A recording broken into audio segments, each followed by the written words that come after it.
El president de la Comunitat de Madrid, el senyor Ignacio González, ha declarat a la televisió pública madrilenya Telemadrid que si Catalunya proclama la seva independència, Madrid formaria part del nostre país en el que seria la quinta província.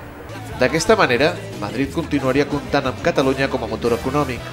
Per la seva banda, Catalunya també veu amb bons ulls l'adhesió de Madrid, ja que d'aquesta manera Eurovegas passaria a ser català. De retruc, aquesta acció solucionaria una de les grans preocupacions dels independentistes. Barça y Madrid continuarían formando parte de la mateixa lliga.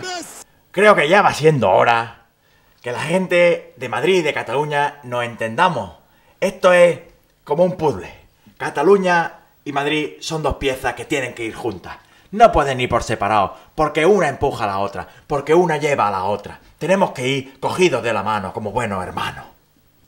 Si es confirma aquesta notícia, la nova capital d'Espanya passaria a ser València, una ciutat molt ben comunicada amb Barcelona i Madrid, que esdevindrien el punt de sortida a Europa de l'estat espanyol.